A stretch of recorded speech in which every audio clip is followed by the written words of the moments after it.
muito bem-vindos a mais um programa Estar Bem. Sempre um programa inédito, aos domingos, às 8h30 da noite, aqui no Poa Stream. Nós temos patrocínio de Sicredi Origens.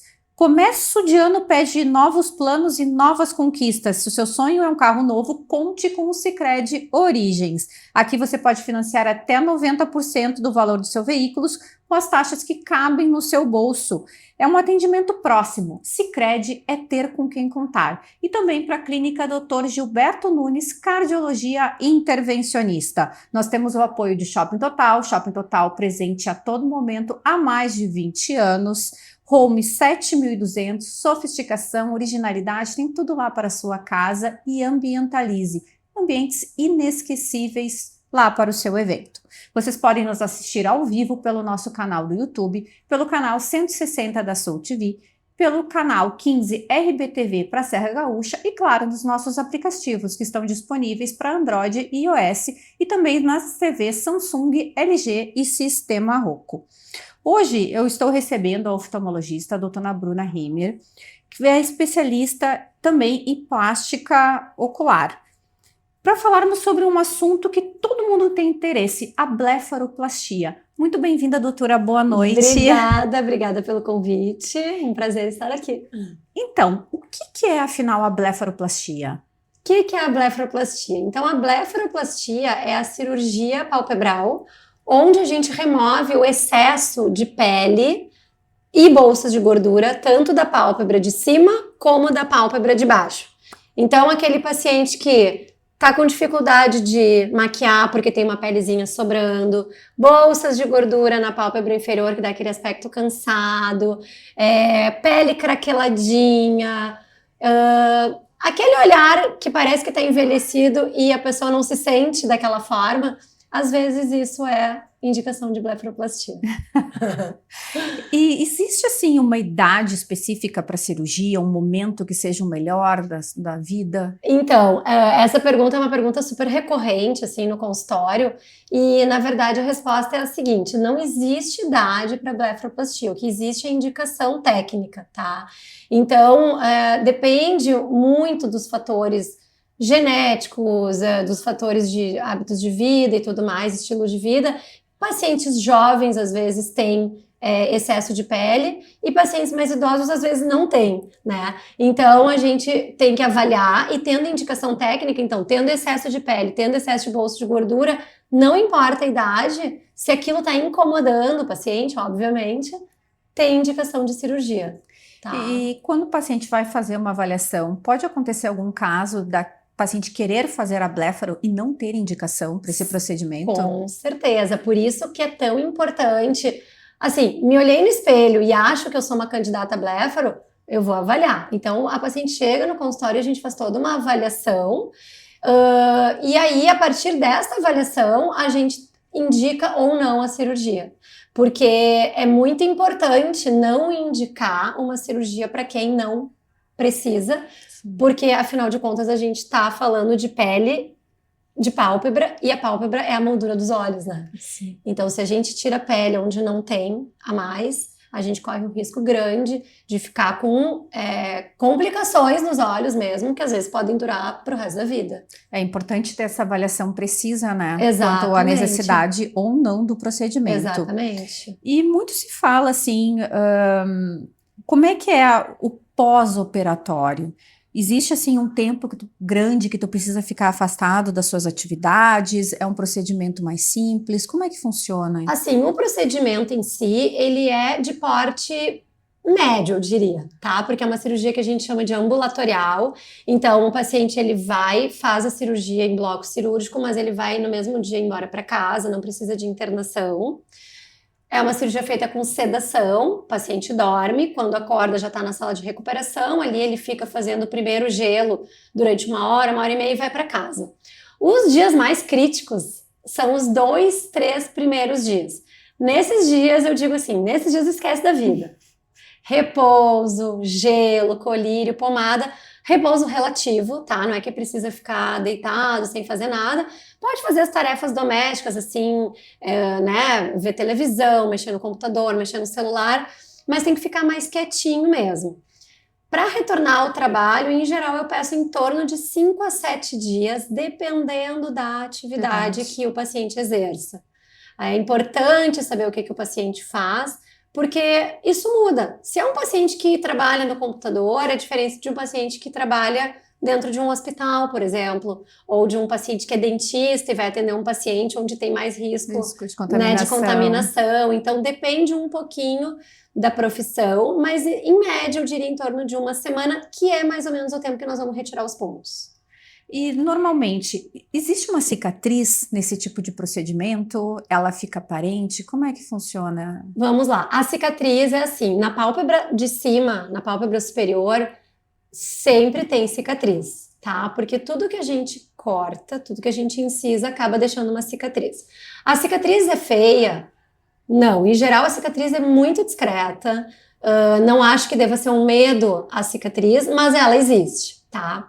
Na pálpebra de baixo, às vezes a gente tem pele sobrando e a gente tem bolsas de gordura. Neste caso, também existe uma cicatriz que fica bem pertinho dos cílios, como se fosse onde a gente passa o risquinho do lápis de olho, assim. Então ela fica confundindo com uma ruguinha. Mas alguns casos específicos onde o paciente não tem excesso de pele, tem só as bolsas de gordura, aí nesse caso a gente faz uma cirurgia que se chama transconjuntival. Aí o corte ele é feito por dentro da pálpebra, e aí nesse caso a cicatriz fica invisível, ela fica por dentro, mas a gente não consegue ver porque ela fica do lado da conjuntiva. Perfeito. E dentro desses casos que não temos indicação para fazer a cirurgia, existe, e esse paciente está incomodado com a região dos seus olhos, existem outros tratamentos que também podem ser realizados ou podem ser associados com a cirurgia? Eu acho que isso é super importante, porque se o paciente tem indicação cirúrgica, não existe nenhum procedimento não invasivo que vai conseguir entregar esse resultado, tá? Mas se o paciente não tem indicação cirúrgica, às vezes sim, é muito comum que o paciente me procure para fazer uma cirurgia e eu digo para ele, olha, aí para ela, né? Porque o homem também faz blefaroplastia. Acho que ainda não é o momento de operar, acho que não vai ter benefício ainda no teu caso. E aí a gente tem, assim, algumas dermatologistas que a gente confia, que a gente envia para elas, para fazer desde laser, enfim, aí tem uma infinidade de procedimentos não invasivos que podem ser associados, tá? Alguns a gente pode fazer mesmo em consultório, né, como o caso dos procedimentos feitos pelos dermatologistas. E o laser de CO2 é um grande aliado para o tratamento dessa região periocular, porque às vezes não tem indicação de cirurgia e a gente pode apenas fazer um tratamento de pele, tá? De pele, ele não vai tirar excesso, mas ele vai melhorar a qualidade. Mas às vezes a gente pode fazer associado com a cirurgia. Então o paciente opera, tira o excesso de pele e a cerejinha do bolo é o laser de CO2 nessa região para melhorar daí colágeno, ruguinha fina. Já faz uma estimulação conjunta. Exatamente, já faz uma estimulação conjunta. Isso que me chamou a atenção agora que tu falaste, porque a gente às vezes fala muito em cirurgia plástica, a gente pensa muito nas mulheres, mas hoje não é uma realidade, né? Os homens também estão buscando. Cada vez mais os homens estão buscando pela blefaroplastia, alguns ainda vêm um pouco tímidos, alguns ainda vêm assim, puxados pela esposa, mas isso hoje em dia já é uma realidade, tanto nos homens em torno dos 40, quanto nos homens, às vezes, um pouquinho mais velhos, assim, em torno de 60, 65, porque isso começou a ficar mais popular mesmo, as pessoas estão falando mais, então os homens também fazem blefaroplastia. Bom, nós estamos chegando agora no final do verão, mas, assim, existe alguma contraindicação para fazer esse tipo de procedimento no verão? É melhor fazer no inverno? Qual é a melhor época? Se é que existe uma melhor época para fazer esse tipo de procedimento? A melhor época é a época que tu conseguir fazer o cuidado pós-operatório adequado. Então, se o verão é um momento que tu tá mais tranquila, tu tá trabalhando um pouco menos, as crianças estão de férias, tu tá tranquila para ficar lá 3, 4, 5 dias mais de repouso, esse é o momento certo, tá? Lógico que o sol é um fator que a gente tem que cuidar, principalmente ali naquele primeiro mês, né? Então, os pacientes que optam por operar no verão, eles têm que ter uma disciplina um pouquinho maior no cuidado com protetor solar, com uso de óculos, chapéus, mas mais importante do que a estação do ano é a possibilidade de fazer os cuidados, seguir os cuidados pós-operatórios de forma correta. Perfeito. Em questão da utilização do filtro solar, essa utilização já é logo a seguir da remoção dos pontos? Tem que esperar ainda um pouquinho mais de tempo? No dia! Tirou os pontos, eu já digo, a partir de agora, o mais importante é cuidar com o sol. Então, já começa a botar o protetor solar, que também acaba servindo como uma maquiagem, né? Sim. Porque ali na retirada de pontos ainda tem um roxinho, ainda tem um pouquinho de inchaço, então, e a cicatriz ainda tá mais vermelha, tá mais aparente. Então o protetor solar ele serve como bloqueio solar, mas também como maquiagem. Então no dia da retirada de pontos, saindo do consultório, eu já digo para o paciente, ó, agora é protetor solar e um pouco também, um pouco não, e é importante também usar o bloqueio físico, né, com chapéus e óculos, principalmente se daí a pessoa vai para o ambiente externo, vai passear, vai para um parque, para praia, aí é bom ter esse cuidado a mais, né? Importante que tu comentaste, né? E pode ter um roxinho, né? Pode ficar um pouquinho mais avermelhado aquela região da cicatriz. Isso é tudo normal no pós-cirúrgico, né? Nada com que tenha que se preocupar. Isso é tudo normal. Assim, o roxo, essa região de pálpebra é uma região, a pele é extremamente fina e extremamente vascularizada. A gente tem muito vaso sanguíneo em volta, né? O que é ótimo, porque faz com que a cicatrização vá bem, o risco de infecção é baixo. Por outro lado, o risco de ficar roxo, eu te diria que é 100%. Vai variar a intensidade, mas ficar roxo é certo que vai. Então, isso não é uma complicação e o paciente tem que saber disso. Então, se tem algum evento ali logo na semana seguinte, talvez não seja o momento ideal para fazer. E a cicatriz, o processo de cicatrização, ele demora alguns meses para finalizar. Então, ali naquele primeiro mês, principalmente, a cicatriz ela fica mais avermelhada e com o passar dos meses do tempo, ela vai ficando mais do tom da pele do paciente, né? Mas a cicatrização, ela teoricamente, ela vai até o 6º mês de pós-operatório. Então tem que ter também essa paciência, digamos assim, de esperar o resultado final. Ele não é imediato, como às vezes as pessoas, fiz uma cirurgia, amanhã vai estar tudo bem. Não é Isso assim. Isso é tão importante, porque hoje em dia as pessoas, a gente vive num mundo muito imediatista. A gente quer tudo para agora, para ontem, resolvido. E eu sempre brinco com o paciente, olha, para chegar lá no destino, a gente tem que passar pelo processo. Né? E é super importante falar sobre isso, explicar para o paciente, porque senão isso causa uma frustração. O paciente acha que vai operar hoje e aí semana que vem já vai estar perfeito. E aí, se a gente não explica isso bem explicadinho, o paciente pode ficar chateado. Não, mas eu não sabia que eu ia ficar tanto tempo roxo, eu não sabia que a cicatriz ia demorar tanto tempo. Mas quando a gente explica, vai tudo bem. Perfeito. Né? Até para não achar daqui a pouquinho que aquele procedimento que ele fez deu alguma coisa errada, né? Exatamente. Eu não imaginava que era assim. Então é importante ter essa conversa. Por isso que é importante essa primeira avaliação com o paciente, né? Realmente conhecer qual é aquela queixa, ver se tem realmente indicação do procedimento ou não. Precisa ter aquele olhar apurado do médico. Eu acho que essa primeira avaliação ela é muito importante para o paciente conseguir te dizer o que está incomodando, para a gente conseguir entender se a gente vai conseguir entregar o que o paciente está buscando, né? E também para o médico, para mim, dizer para o paciente como que vai ser esse processo. Porque eu acho que é importante a pessoa entender o processo que ela vai passar, até para decidir quando é o momento melhor, se realmente quer fazer, se não quer fazer. Tomar essa decisão. Eu acho que uma outra coisa que devem te perguntar bastante, doutora, vai doer? Ótimo, essa pergunta ela é 100%. Não, a resposta é não. Olha, de maneira geral, a blefaroplastia não causa dor. No dia do procedimento, zero dor, porque tu vai estar anestesiado, o paciente está anestesiado. Na sala de recuperação, o paciente já acorda e a gente já vai manejando ali a analgesia. Eu sempre digo para o familiar, não tenha pressa, porque eu não tenho pressa de mandar o paciente para casa. Acho que o paciente para ir para casa tem que estar bem, tem que estar bem disposto, tem que estar sem dor. E em geral, assim, eu deixo até a analgesia fixa nos primeiros dias, mas olha, quase todos os pacientes referem, doutora, eu não senti dor. Vai sentir o olhar meio pesado, vai sentir um pouco de ardência, sensação de repuxar, mas dor não é uma queixa frequente no pós-operatório.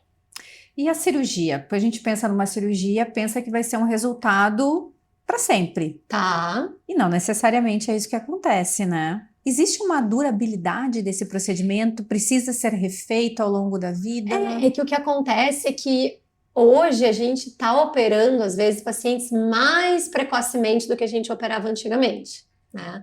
Então, a cirurgia ela tem uma durabilidade ótima, em torno de 10 a 15 anos. Bastante Mas tempo. se a gente opera um paciente de 40, daqui a 10 a 15 anos, o paciente ainda vai ser muito jovem e pode se incomodar novamente, porque o processo de envelhecimento segue acontecendo, né? Então, a gente pode ser que sim precise outra cirurgia durante a vida, isso não é uma cirurgia que deu errado, né? Mas é isso, o processo ele segue acontecendo e acompanhando. E Então, não há nenhum problema de fazer um outro procedimento novamente, não há né? nenhum problema de fazer outro procedimento.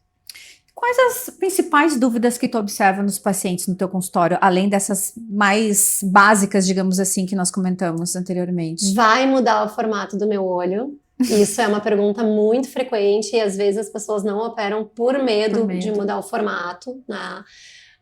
Então, assim, o formato do olho, a não ser que o paciente não goste do formato do olho dele e a gente faça alguma coisa proposital para mudar, não muda o formato do olho, mas nos primeiros dias muda um pouquinho, porque tecnicamente a gente tem que fazer alguns ajustes ali, até como forma de segurança, que vai deixar o olhinho um pouquinho mais puxado no início, depois aquilo ali volta ao normal, mas é importante explicar também para o paciente não se assustar, né? Outra dúvida muito comum é a respeito da ptose palpebral, que é muito confundida com a blefaroplastia, tá? Então, assim, só rapidamente explicando, a ptose palpebral é quando a pálpebra é caída. Então, não tem a ver com excesso de pele, não tem a ver com excesso de bolsa de gordura, tem a ver com o contorno da pálpebra, ao invés de estar no lugar certo, ela está um pouquinho mais caidinha do que ela deveria ser. E isso gera muita confusão, porque às vezes os pacientes têm as duas coisas ao mesmo tempo. E aí, o paciente às vezes não entende muito bem o que é cada coisa, se dá para operar junto. Então, sim, se opera junto, mas tem que explicar que cada coisa é diferente, a técnica usada é diferente, tá? Outra dúvida muito comum é: a cirurgia tem corte, né? Sim, sempre tem corte. O corte pode ser feito por dentro, por fora, mas sempre tem corte. Eu até vou te fazer uma pergunta, porque a gente fala muito em questão da bléfara, da pálpebra, mas eu já vi também fazendo os procedimentos nessa região mais aqui da sobrancelha. Ela pode ser associada, quando que ela é indicada essa associação na cirurgia nessa região? É super comum a gente associar, a gente chama de lifting de supercílio ou elevação direta do supercílio. Também, voltando então, na avaliação inicial, a gente tem que olhar o paciente, o rosto como um todo, né? Então a gente não pode focar só na pálpebra. Se o paciente tem uma sobrancelha que é caída, se a sobrancelha, ao invés de estar na posição normal, ela está caída, muitas vezes a gente precisa reposicionar aquela sobrancelha para conseguir com que a nossa cirurgia palpebral tenha um efeito desejado. Porque se a sobrancelha é muito caída, não adianta a gente tirar a pele, que vai seguir com aquela sensação que o olhar está caído. É importante fazer mais uma vez, né? Fazer a avaliação para definir realmente qual vai ser o procedimento, se vai ser associado a outras técnicas ou não. Bom, e tu já falaste que não é um procedimento que leva mais ou menos máximo uma semana de repouso, independe época do ano, né? Dor super se aparecer, vai ser mínima, né? Os pacientes referem praticamente zero dor. Sim. É um procedimento feito com sedação, que eu acredito que seja mais confortável também, que as pessoas acho que têm aquele medo. Eu vou estar acordada, e aí, se eu me mexer, o que vai acontecer? Eu acho que se torna tudo isso mais tranquilo, né? Sim. E pelo que eu já estou conversando, eu acho que todo esse acolhimento que tu tem também com o paciente, com certeza deve deixar as coisas mais serenas para realmente decidir fazer o procedimento. A cirurgia, ela é feita com sedação e anestesia local, né? Então, no pós-operatório imediato, ali o paciente vai acordar, mas ainda vai estar anestesiado, o que também melhora muito aquela questão da dor ali no pós-operatório mais imediato, né? E obviamente que antes da gente levar o paciente para o bloco cirúrgico, a gente faz toda uma anamnese da história clínica do paciente e uma avaliação de quando necessário, nem sempre é necessário, a gente não pede exame para todos os pacientes indiscriminadamente, Sim. mas a gente faz uma boa avaliação da saúde geral do paciente, porque é importante saber que alguns pacientes tem alguns fatores de risco para possíveis complicações ou para possíveis cicatrizes que não são tão boas. Então, assim, paciente que é tabagista, paciente que é diabético, paciente pós-cirurgia bariátrica, são pacientes que exigem um pouquinho mais de cuidado em relação ao pós-operatório, porque às vezes a cicatriz demora um pouquinho mais para fechar, às vezes a cicatrização não é tão boa como dos pacientes que não tem essas questões, então tudo isso tem que ser visto também antes, né? E, bom, e aí junto com a equipe de anestesia a gente faz ali uma avaliação do que precisa fazer para levar o paciente num ambiente o mais seguro possível, sempre segurança. Sim. É um ponto muito importante, né? Operar em local seguro com equipe preparada para a gente amarrar tudo. Sim, né? E realmente, assim, fazer com que a experiência do paciente seja o mais serena possível. Né? Que é importante, né? A gente ter a segurança, porque é um procedimento cirúrgico. Exato. É importante a gente ter a segurança de ter encontrado o médico, a médica que realmente faça com que tu tenhas vontade, que tu perca os medos, né? Os receios, né? Para fazer o procedimento. E tu tendo toda essa avaliação, tu tendo o cercado de fazer um procedimento dentro de um ambiente hospitalar, né? Sim. Já resguarda muito mais, tanto o próprio profissional, acho que fica muito mais leve de fazer o procedimento, quanto para o paciente de se acho que isso é um ponto super importante, né? Apesar de ser uma cirurgia ambulatorial e como a gente está falando, assim, é um procedimento cirúrgico. Então, cirurgia é cirurgia. Também acho que é importante não banalizar no sentido de... porque às vezes os pacientes me perguntam, mas é super simples, né? Eu digo... Olha, depende do que tu considera extremamente simples. É uma cirurgia. Sim. Com anestesia, com corte, com sangramento, com pós-operatório. É simples? Eu não diria que é simples. Né? Então, acho que tem que ter também. Porque senão a pessoa justamente se frustra mais uma vez porque acha que é uma coisa assim, super tranquila e não tem paciência de passar por todo aquele processo, né? Sim, tem que ter esse entendimento até também porque, por ser simples e às vezes achar, não tenho dor, tô tranquila, não inchou tanto, não ficou roxo e posso voltar à minha vida normal antes do tempo. Super comum. E aí sim pode ter alguma complicação. Exatamente. Né? Então é importante ter esse cuidado, essa fala, né, com o paciente. Bom, nós vamos para um rápido intervalo, já voltamos. Investir com Sicredi é ter planejamento financeiro para a vida inteira. É ter um portfólio de produtos com diversas oportunidades para cada momento. É ter a segurança que precisa para ver seus investimentos evoluírem com você.